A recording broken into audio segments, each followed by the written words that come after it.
मनपा चुनाव में वोटिंग से पहले वार्ड 85 विवादों में अशोक पांचाल और यामिनी पांचाल ने लगाया भाजपा के उम्मीदवार पर गंभीर आरोप। बता दें कि मुंबई महानगर पालिका चुनाव के महासंग्राम में वोटिंग से पहले विलेपार्ले पूर्व वार्ड 85 का मामला सुर्खियों में है। अशोक पंचाल और उनकी धर्मपत्नी यामिनी पंचाल ने भाजपा उम्मीदवार पर गंभीर आरोप लगाते हुए जांच की मांग की है। ये मिलिंद शिंदे का आंदोलन के फोटो है। हे मिलिंद शिंदेचे आंदोलनाचे फोटो आहे। जेव्हा एक मराठा लाख मराठाचं आंदोलन सुरू होता तेव्हा हा मिलिंद शिंदे मराठा म्हणून त्या आंदोलनामध्ये सहभाग घेतला। प्रेस कॉन्फ्रेंस देने का ये कारण है कि मेरी आवाज आप लोगों के माध्यम से यहाँ के मुंबई के मतदारों को और नागरिकों को जानी चाहिए, इसलिए आपके मैं प्रेस में ले लिया। क्या है पूरा मामला, क्या है विषय?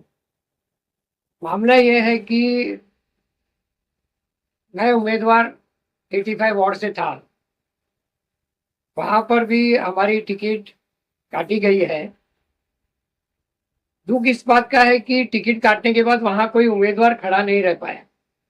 इसका मतलब यह है कि जो अभी महाराष्ट्र में चल रहा है बिन विरोधी बीजेपी के उम्मीदवारों को जिताने का षड्यंत्र जो चल रहा है, हमारा जो वार्ड है 85 से जो मैं जहां पर इच्छुक था वो ओबीसी रिजर्व हो गया है।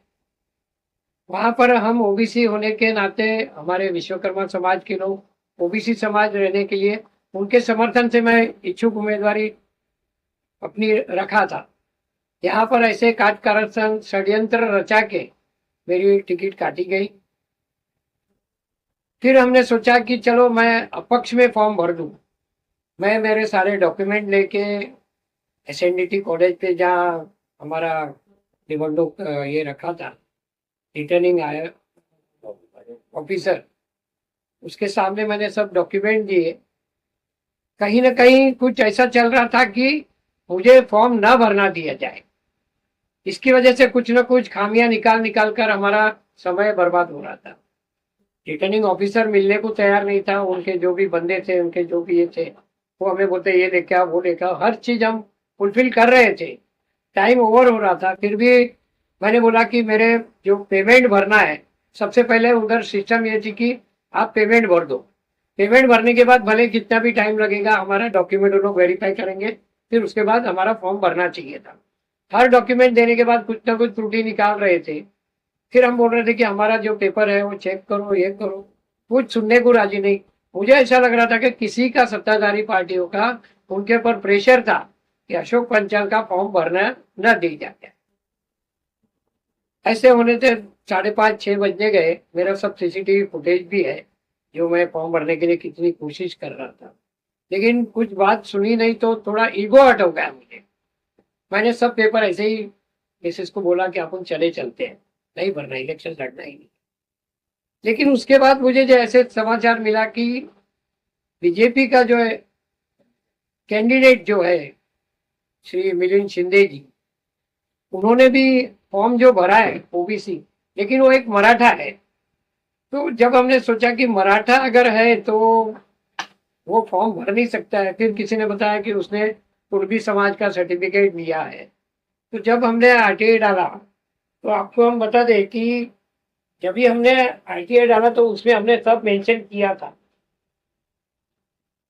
आपको मैं दिखाता हूँ,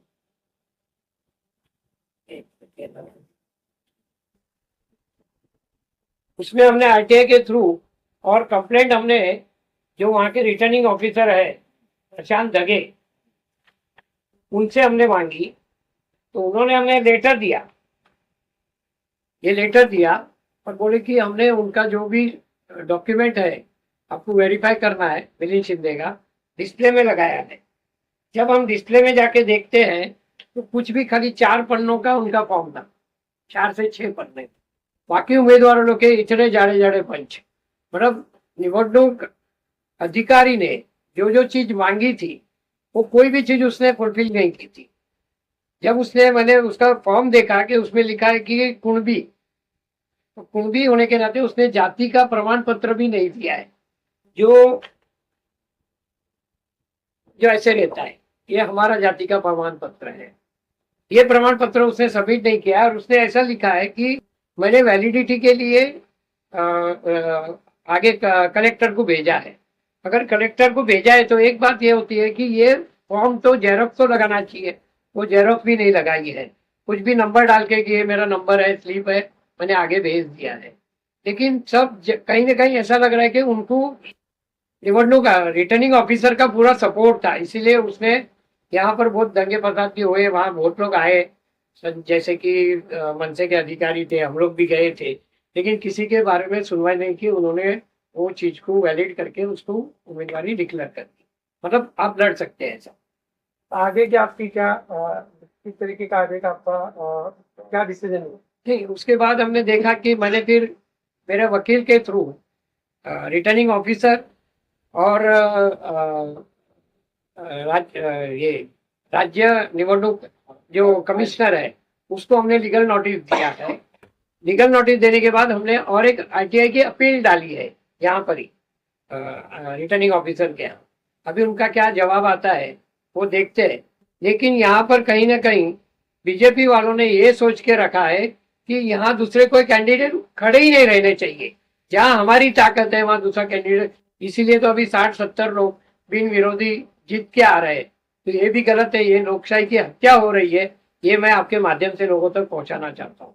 अगर ये मिलिंद शिंदे ओबीसी न होते हुए उसने जो कुणबी समाज का सर्टिफिकेट उसने निकाला है, तो उसमें भी गैजेट हमारे पास है कि वो सिर्फ शिक्षण और सरकारी नौकरी के लिए काम में आ सकता है, इलेक्शन लड़ने के लिए काम में नहीं आ सकता है।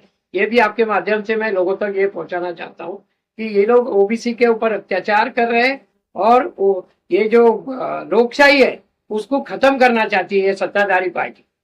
सर, आपने बहुत बड़ा आरोप लगाया है कि भारतीय जनता पार्टी पे आपने इतना बड़ा आरोप लगाया है कि वो अपक्ष में भी आपको फॉर्म नहीं भरने दिया गया है। यस, ये आपने आरोप लगाया। दूसरा आरोप हमारा पूछना यह है, जब आप फॉर्म भर रहे थे वहाँ पे सीसी कैमरे वगैरह लगे हुए गए, तो वो टाइमिंग वगैरह कितने घंटे आप वहाँ पे थे? वहां मैं कम से कम 2 घंटा था।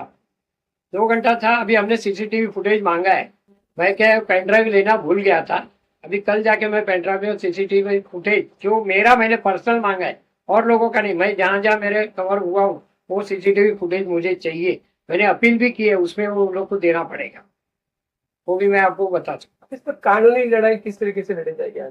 कानूनी लड़ाई आज जैसे कि हम लोग पिटीशन फाइल करने की तैयारी में थे, हमारे एडवोकेट भी तैयार थे, हमारे सब पेपर वर्क रेडी हो गया था, लेकिन कहीं ना कहीं कुछ मनसे के आशीष जादव ने कुछ पिटीशन डाली थी ये सेम इश्यू के ऊपर।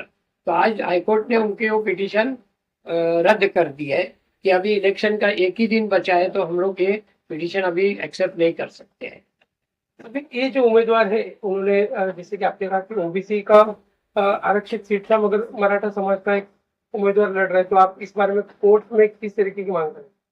कोर्ट में ये मांग करेंगे कि ये उम्मीदवार को पहले तो डिस्क्वालीफाई किया जाए और 85 का जो अपना वार्ड है उसके अंदर निवडणूक फिर लेनी चाहिए। ये हमारा मतलब हमारी मानना है, क्योंकि वहां फिर से इलेक्शन होएगा तो कुछ लोगों को न्याय मिलेगा। यहाँ के जो मतदार है जो अभी उनको मूर्ख बनाया जा रहा है, ये मिलिंद शिंदे नाम का आदमी जो ओबीसी न होते हुए भी भाजपा के इशारों पे चलकर उन्होंने जो फाइल किया है, उसके लिए मेरे जैसे और लोगों ने भी इसके अंदर आके ये ऑब्जेक्शन लेना चाहिए।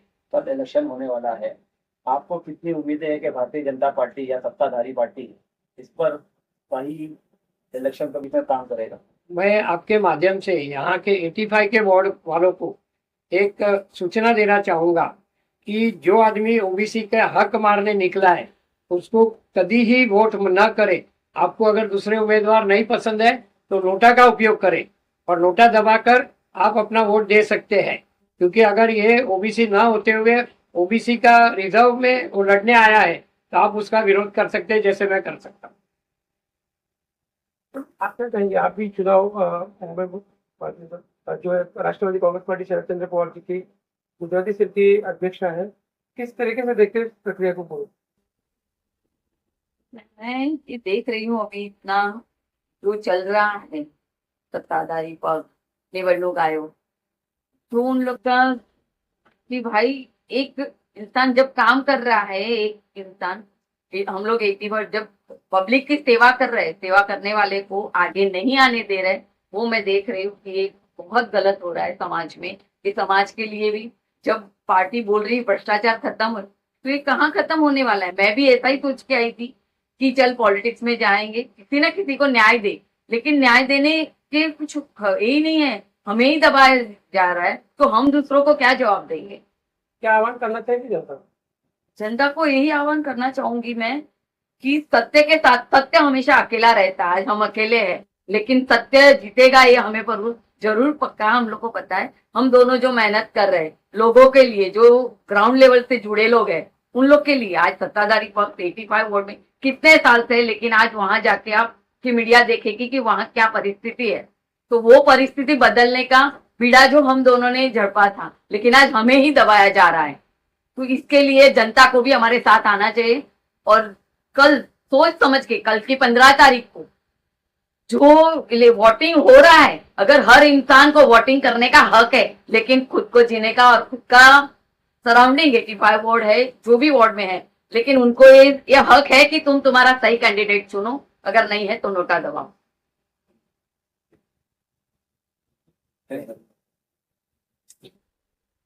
Okay, thank you.